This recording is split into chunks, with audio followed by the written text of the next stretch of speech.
Hi, I'm Jim Bussing, and this is the 6th grade Brazos canoe trip for daughters and sons. And I'm Skylar. I'm Annika. This is my dad, Charles. And yes, so we're going to be 6th grade canoe trip, and this is the pre-adventure video. So for the first girls trip, that's going to be September 4th through 5th, and that's going to be me and my dad directing that. And then the second girls trip is going to be September 18th through 19th, and that's going to be Charles and Annika. And then the boys trip, which is the 2nd through the 3rd, is Paul Naminsky. So y'all can just get with him and get that information. So directors' emails and phone numbers are available in this packet, which you can download from the same site that you are watching this video. You can also download from the Campouts tab in the Membership Toolkit app on the HATS website. So for this adventure, we're going to be canoeing on the Brazos River, and it is a beautiful river, beautiful trip. It's one of our favorite adventures. What is another name that HATS uses for the canoe, Annika? A communication device. That's right. You always hear the thing is not the thing. It's not a canoe, it's a communication device. The goal is to have the students sitting in the back, sons or daughters, in the back, which is the control area of the canoe, the person driving the canoe, piloting the canoe. And they are going to have a lot of communication with you dads, learning to pilot the boat down the Brazos River. all right. Skylar, you know what the mission statement is, perhaps? Growing relationships, communication, and leadership through adventures with our dads. That's right. So everything we do in HATS is ran through a litmus test, which is the mission statement. If we don't deliver the mission statement by an activity or a game, we're probably not going to do that. So that's something that's essential in making an activity or a game or a camp out. What is the theme for this adventure? It's not the destination, it's the journey. That's right. So you're going to have a really fun journey. The destination isn't all that great. It's a gravel bar, so it's not exciting, but it's very cool getting there. There's a lot of ups and downs. We're going to go back and forth across the river. Some people will take this 8-mile stretch of river and turn it into 16 miles, and that's fun. That's part of the journey. It's okay. So take advantage of this time that you have with your daughter, dad, or son. You have some uninterrupted, unpolluted time with no electronics and no distractions. It's a great time to bond and connect with your dad, daughter, or son. When does the adventure begin? Today. Today. So start making a list of your groceries, your packing list, all the things you're going to need on the camp out. Go grocery shopping together. You can make this a week-long adventure instead of just showing up, 5 minutes before the camp out starts. Just get in that mode and start working together as a team. So this is a water activity. Obviously, we're going to be canoeing out on the river. So HATS has a rule where if you have even your pinky toe in the water, you must be wearing a personal flotation device, also known as a life vest. So this goes for dads as well as sons and daughters. Life jackets will be provided by Rochelle's, where we'll be renting the canoes, but you can also bring your own life jacket if you want to. And then just another thing about safety, about the 18-inch rule. Now, the 18-inch rule is one of our non-negotiables that Annika will talk about later, and it is a relationship growing tool, but it's also a safety issue. So HATS requires to stay within 18 inches of your son, daughter, or dad for the entire adventure, and this is, again, for safety and relationship building. So we are going to be we're going to be very active on this camp out. You are paddling down the river. There's a current to deal with, and we're too far out to know what the weather is going to be like. It could be cool, it could be blazing hot. So it's really important that we stay hydrated. You do need to bring your water bottles like you do for every HATS adventure. A cooler with more drinks in it is a good idea. You need a bare minimum 2 liters of water a day just to kind of stay alive. But for this this camp out, it's really about 4 to 6 liters a day at least. So make sure you drink plenty of water. It's also really important that you bring sunscreen or long sleeve shirts that are covering you and protecting you from the sun. Even if it's cloudy, UV rays penetrate the clouds, and we're going to be exposed the whole day. We've been on this trip where it's rained about the whole time, so you always want to bring rain gear also. And another safety item is that if you have EpiPens or inhalers or any prescription medication that you need to take on a daily basis, or you need to have with you in case of emergency, like a allergic reaction, you want to make absolutely sure you've got those meds with you, that they're not expired or anything. We're out in the middle of nowhere on the river, and there's no way to get anything once we're out there. All right, we will have a safety mentor team that's assigned to being safety officers for the weekend. The unique thing about them is they've been trained by HATS through Wilderness First Aid, so they're very competent in taking care of any kind of safety first aid needs. They will be keeping a truck at the pull-out spot. If there's any problems, we will get you into a canoe and get you down the river to the pull-out spot pretty quickly, and they can take you to the hospital. They're also very aware of where the hospital is at. They've driven by there, made themselves familiar with the quickest route. So if we have any safety needs, they will be taking care of it. They'll also be keeping an eye on the weather to make sure that we're keeping an eye on what's going on. If there's any inclement weather coming in, they'll let us know about it.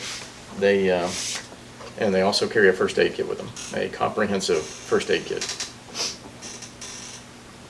Annika, can you tell us about the coronavirus protocols? Alrighty, so under the advisement of our doctor team, HATS will be relaxing some COVID protocols.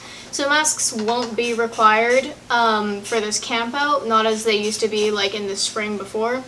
However, there are still going to be teens that are more worried about the virus and want to wear masks, and if they do, make sure to allow them to have their space, and if they ask you to wear a mask around them, it would be nice if you could, so make sure to bring a mask and a spare mask too, because there's a likelihood that it's going to get wet. We are allowing Dutch ovens now. Not everyone brings them on the canoe trip because you do have to bring it in your canoe, but yeah, we can have Dutch ovens again. Awesome. Yes, that is very exciting news. And with that, about our weather. So we are going to be outside, obviously, with this camp out. And the thing about HATS is we're an all-weather camping organization. We do not cancel trips for weather. Sometimes the weather is a big part of the adventure and makes it even more exciting. We will be very aware of what the weather will be and work to make sure everybody is prepared for it. The safety team, like my dad talked about, will have their phones and keep an eye on the weather and notify if anything is coming in that's obviously going to be severe or going to be a problem for us. We want to make sure we have good rain gear. Ponchos do not work for all weather camping. Those are not going to hold up very long, and if it gets cold at all, you are going to be cold and wet. Frog togs are inexpensive and work really well. And we're going to want to make sure our tents are staked down good. And they're going to talk a little bit about stakes to bring on the canoe trip a little bit later. And we want to make sure that we have guy lines because of wind and storms like that. And then camping on the gravel bars, it might be necessary to use the PVC type stakes that they're going to talk about later. You can also use the bags of rocks, anchors.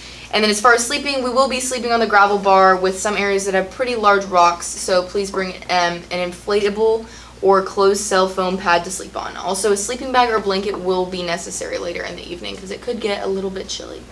Clothing, this is obviously going to be weather driven. We usually wear a bathing suit with like our hats, shirts over it. You may want to bring dry clothes if we expect like rain during the adventure so you can be able to keep warm. Also bring something to change into once we arrive at camp. And then closed-toed shoes or boots are going to be great on the gravel bar. Paul Nemitsky Paul Nemitsky and his loading of a canoe. Yes. All right, so some of you who camped with me last spring, not like Whitney, had the opportunity to see a packing of a canoe. So Chris was nice enough to bring in a canoe. As I've said before, they're surprisingly large in terms of what they can carry. So some of the feedback we've gotten out of the campouts is, we really didn't get a sense of how big they were. So we either brought too much or we brought too little. That being said, we thought it was a good idea to show you guys how much stuff can go in here. So again, when you're on the camp out, I'm going to be wearing this on my kayak. But if you're going to bring your own life jacket, make sure it's a Coast Guard approved PFD. We want to make sure that you're not bringing water wings or anything like that. These things have a ton of space. The key with this in any canoe, as you remember, if you put the spring activity, is that these things are tipping side to side, right? So the goal is to keep as much of the weight in the center and at the bottom of the canoe as possible. That will stabilize it. You don't want too much weight to one side or the other. You don't want to be going down the river with a list. And you also want to put the lightest things on top, because again, it's all about center of gravity. You want the center of gravity as low in the boat as possible, and that's by putting the heaviest things in the bottom of the boat as possible. So again, talked about bringing the trash bag here. Now this is not your 3-ply, but you kind of get the idea. You get a sleeping bag in here, you get a mat in here, you get another sleeping bag, you get a lot of stuff in here. You get a pillow in here, and it's light. So this is the kind of stuff you're going to want to pack it in to keep it dry. It's also the stuff you're going to want to put on the top of the canoe when you pack it. That's like the last thing you put in.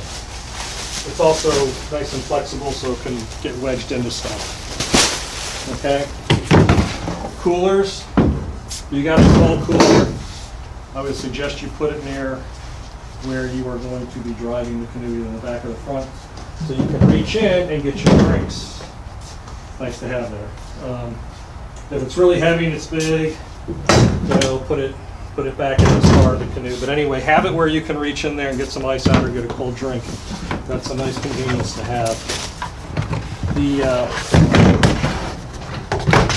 action packers that you're going to put your supplies in, you can see how much space that these can hold. All right, you get a lot of stuff in there, a lot more stuff than you probably need for the camp out. All right, so then that there, you've got chairs that can go into the sides. It's just amazing how much space. I didn't bring everything you could. Like I said, I've gotten tables in here, a camp here and here, stoves. You've got a day pack. You can throw some stuff in. You got space there, and then.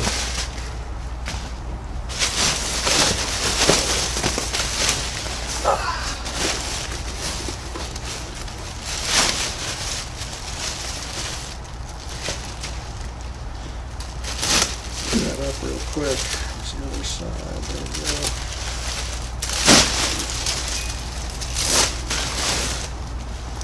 And this stuff can just kind of wedge itself in the back. Okay? So once you get all that stuff loaded, it seems nice and stable. For the most part it is, and if you don't tip over, you don't have to do anything else. However, I wouldn't do that.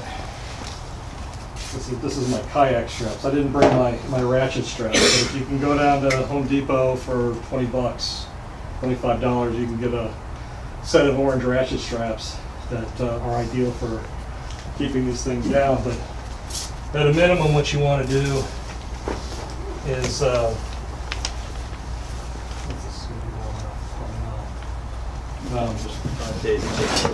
pardon me? Just tie it to both sides. Harbor Freight's a great place. Inexpensive straps. You can even you can use rope as well. Yeah, you can use just about anything to lash it down, but the reality is you want to make sure that you lash this stuff down. If something does happen, you want something to hold your stuff in the canoe. Otherwise, you're going to end up having yards down the river. That's never any fun trying to collect all your stuff back up. Now, so we have one place on the river that we have typically had some trouble with losing canoes. And in the last couple of years, we have started staging right before we get to that point, and the mentor team will actually be in the river, making sure the canoes have a good line entering that spot, and staying away from the trouble spot on the right. We'll aim you more towards the left. Since we started doing that, we haven't lost any canoes. So I think it's a very low probability that any canoes are going to go over, but nonetheless, So we'd like for you to strap your stuff in the off chance something does happen, and make sure your stuff stays in the canoe. So that was just strap.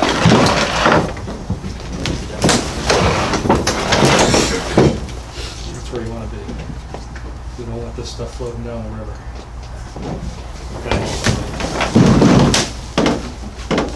Some quick things that I wish I had known before I had gone, for those of y'all that are first going. The action packers are great. They're also kind of an investment. Those are a little bit pricey. Target has these Sterilite in their storage area. This size is $12, and I think this size, which I've actually got all my sleeping stuff in here already, is I think 18. And the nice thing about these is that they have a gasket around the side, so I don't know that they're going to be completely waterproof, but they're also not going to sink. And they're very likely to keep everything dry inside. And these are great not just for the canoe trip, right? This is a great place to store all of your stuff and put it away where you know it's going to be safe and bugs aren't going to get in and that kind of stuff in between adventures. So you can use these on all your adventures when you're going car camping, not just in your canoes. So, cost-effective means. Right. And the other thing with lashing down the gear is you can stack stuff up a little bit higher if you want to, if you can lash it down. I see your drive. See my what? Driveway? Yes. Oh, yeah. So, I can fit all the stuff that I carry for $8 and myself in about 3 dry bags. And so this is a fairly expensive dry bag, a very nice one. And I know you were talking about you can get a set of 3 of them for $10 or $12 at Walmart.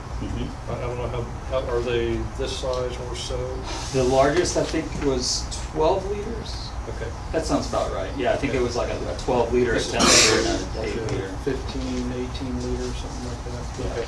And I got a 30 liter at Academy the other day for the kayak. That's also a backpack for $59. Okay. So I have 3 dry bags that are not quite this big, and they're not the rubberized material. They're a little bit lighter material. I think they're about $5 or $6 each.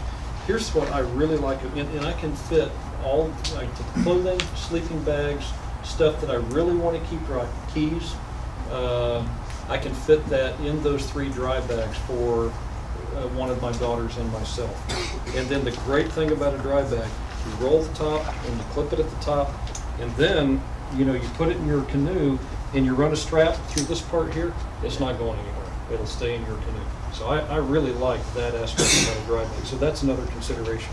Action packers are good. These are good. These will all work. That's just one thing to consider for a dry bag. Okay, as far as how to get to Rochelle's, it will actually come up on Google Maps. That's what I typically do. We also include a map and directions in the packet that you can print. It takes about 2 hours to get there from Dallas. You take I-30 west and keep left to merge onto I-20. Then you take exit 405 for Rick Williamson Memorial Highway towards Old Brock Road. You turn right onto that highway, Rick Williamson Memorial Highway. You turn left onto US 180 West, and then right onto FM4 North. 3rd Avenue. Yeah, they're both the same street, 3rd Avenue and Okay. FM North. And then you'll turn right into Rochelle's canoe rental after you go across the river. Okay, as far as this schedule, we'd like everyone to arrive at Rochelle's by 9 a.m. So you want to get up early, have your car loaded the night before. Once we get there, we'll unload our gear. You can drive down to the water and unload your gear. We'll load up the canoes, sign waivers. So it does take a little bit of time to get all that done. Then you'll take your car back up to the parking spots away from the water. Our goal is to be on the river by 9:30 or 10 a.m. We will paddle for about an hour or so, let you get the hang of it, and then we'll stop at a gravel bar and have lunch. A real nice place on the river, and there'll be time to swim there and cool off. We'll most likely arrive at the campsite, the gravel bar, where we will be camping sometime in the late afternoon, 3 to 4 p.m. Really depends on the flow of water, which again, we have no way of knowing what that's going to be like. But we've been on trips where you're just steering as the canoe rockets down the river. That's fun. And we're there at 1 o'clock, you know. We've also been there where you're having to get out and drag the canoe because the water's so low. We'll have a lot of morning activities planned on Sunday also. It's going to be full morning. We should be back to the pull-out point where we take the canoes out by about 11 o'clock on Sunday morning. Once you are back in your car, at the pull-out spot, we'll actually take a shuttle back to Rochelle's and get cars, and then return to the pickup spot to get your student. And at that point, you're free to leave. As far as food, we do recommend eating breakfast on the way on Saturday morning, so you're ready to get right into unloading and unloading the car and loading the canoe. Bring something for lunch that's easy to pack, like a sandwich or a wrap. Dinner, we will have our traditional fire with the grills on Saturday night. So of course you can bring whatever you want, from hot dogs to steak to surf and turf. And you will want something for breakfast on Sunday, as well as plenty of snacks, and of course lots of water. We have paddling gloves. So these are ones that we bought recently, although I have tested them out. And so paddling gloves are extremely useful because since we're paddling for hours at a time, it does tend to like chafe a little bit on your hands, and you'll feel calluses start to form, and it's a little bit unpleasant. And so paddling gloves are really useful to prevent your hands from getting all sore and whatnot. You're also going to want to have some sort of dry bag to keep your gear safe. There is nothing worse than having soaking wet sleeping bags, you know. So we're going to give you several examples of that. This got off of Amazon. It's a Leader brand. It's just a duffel bag, but it zips up and it's all waterproof. I think it's really handy to have some bungee cords to strap your gear in. Good to bring some kind of cup for bailing, especially if it's raining, to get the water out of your canoe.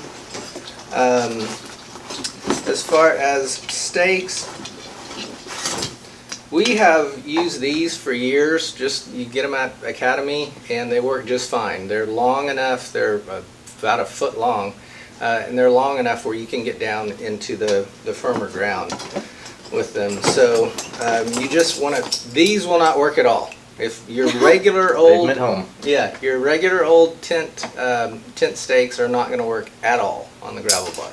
So make sure you've got something longer like this, or PVC pipes. PVC pipe works really well. You can cut it on an angle, cut the top, a little notch in the top. We have some here. Unfortunately, I couldn't find them, but you know, probably a 12-inch piece of PVC. But that does take up a lot of room. So what we do is we take a small stuff sack that you put gear in, just a nylon stuff sack. We pack rocks in that, and we tie that down to each anchor point of the tent. It really works really well. And it's light, so good thing. And we have top loader bags here. This is one of my favorites. It's a top loader. You pull your gear, and then you roll it. And the nice thing about it is you snap it in place, and this can actually be your strap. You can tie that to the thwart or somewhere in the canoe, and it's tied in place. This is kind of a vinyl material, PVC, and this has lasted me about 25 years. Excellent product. Wow. This is a fabric bag, and it's got a laminate. Same concept. You roll it, stuff it. They don't usually last as long, but they're really nice. And also, as far as they have a couple more things. oh, go ahead, Charles. Oh, I was just going to say, especially if it's hot, we like to bring a cooler, just pack it full of water. I mean, pack it full of ice first, chock full, and then put water in it. And then we will just have like a cup of that, you know, once an hour or something like that. Really, it's really good to have a nice ice cold cup of water every once in a while. And that'll stay cold for 24 hours at least.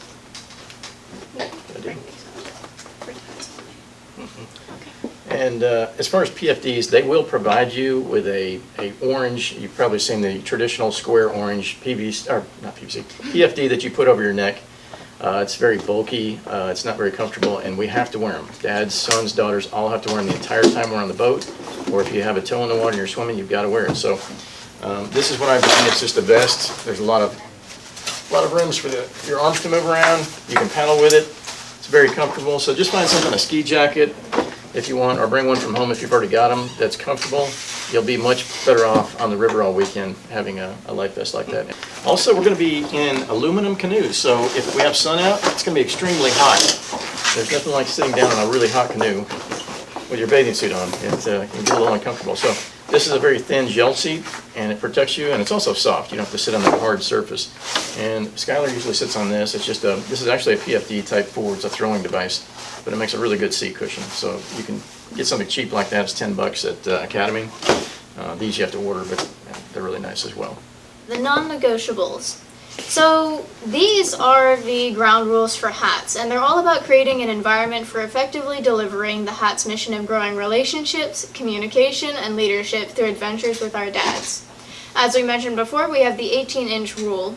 So this is both a safety precaution in order for dads to keep an eye on their students and for students to keep an eye on their dads, but it's also very important for developing a relationship between the father and the student. Because, you know, like if all of the kids are off playing in the water and all of the dads are chilling on land, then there isn't much relationship development going on there. But with the 18-inch rule, we encourage all teams to stay together. The next one is no pets. So, you know, we all love dogs or cats or maybe lizards and birds.